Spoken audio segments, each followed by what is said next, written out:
இன்றைக்கி ஒரு அருமையான ஃப்ரைட் ரைஸ் தான் செஞ்சுருக்கேன். ரொம்ப சுவையாக இருக்கும். வாங்க எப்படி செய்யலான்னு சொல்லித்தரேன். ஒரு குக்கரில் 1.5 டம்ளர் தண்ணி எடுத்திருக்கேன்.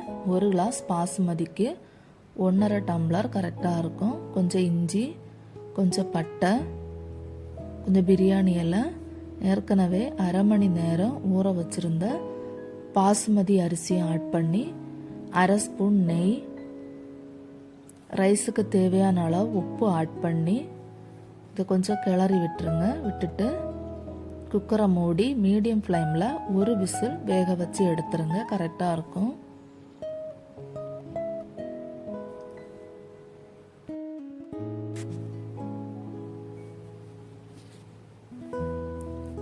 இப்போ அரிசி வெந்திருக்கு பாருங்க, எவ்வளோ அழகாக வந்திருக்கு. இதை ஒரு தட்டுக்கு மாற்றி ஆற வச்சிடலாம். ஒரு கடாயில் 1/2 ஸ்பூன் எண்ணெய் ஊற்றிக்குங்க. ஒரு முட்டை உடைச்சி ஊற்றிட்டு பொடி மாஸ் பண்ணுற மாதிரி முட்டையை நல்லா வறுத்து எடுத்துருங்க.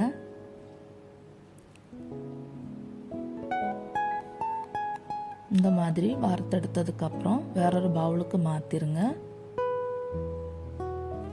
இப்போ அதே கடாயில் 1 ஸ்பூன் நெய்,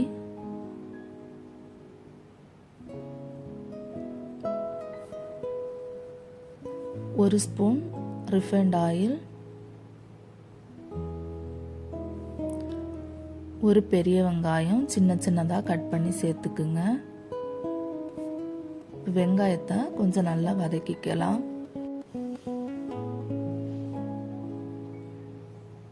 வெங்காயம் கொஞ்சம் வதங்கினதுக்கு அப்புறம் 2 கேரட் கட் பண்ணி வச்சுருந்தேன், அதை ஆட் பண்ணிக்கோங்க.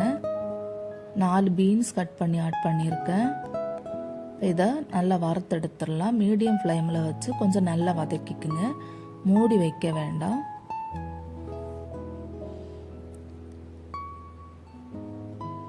காய்க்கு தேவையான கொஞ்சம் உப்பு ஆட் பண்ணி மறுபடியும் வதக்கிக்குங்க.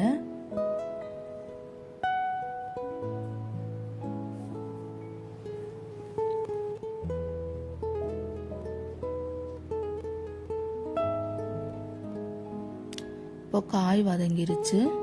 இதில் 1.5 ஸ்பூன் சோயா சாஸ்,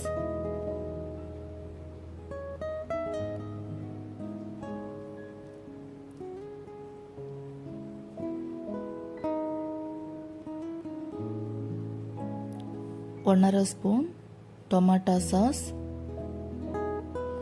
இதை கொஞ்சம் நல்லா வதக்கிக்குங்க.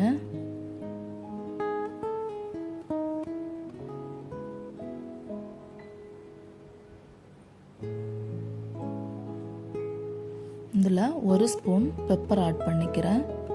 இந்த காரத்துக்கு தேவையான பெப்பர் ஆட் பண்ணிக்கோங்க.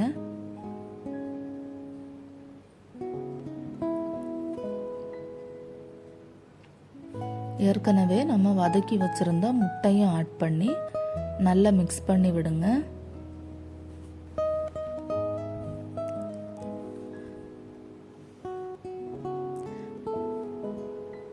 கொஞ்சம் மிக்ஸ் பண்ணி விட்டுட்டு இதில் கொஞ்சம் கேப்சிகம் ஆட் பண்ணுறேன். கேப்சிகம் ஆட் பண்ணிவிட்டு உடனே ரைஸையும் ஆட் பண்ணிடுங்க.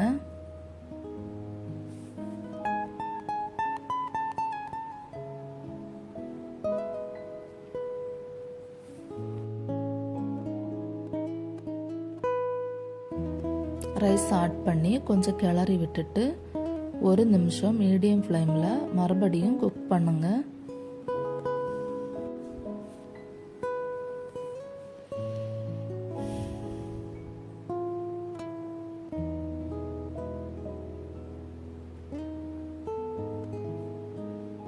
ரெடி ஆயிருச்சு. கடைசியாக கொஞ்சம் மல்லி இலை தூவி ஸ்டவ் ஆஃப் பண்ணிக்கோங்க. எங்கள் வீடியோ பிடிச்சிருந்ததுன்னா மறக்காமல் லைக் பண்ணுங்கள், ஷேர் பண்ணுங்கள், சப்ஸ்கிரைப் பண்ணுங்கள். அப்படியே பக்கத்தில் இருக்கிற பெல் ஐக்கானையும் கிளிக் பண்ணி விடுங்க.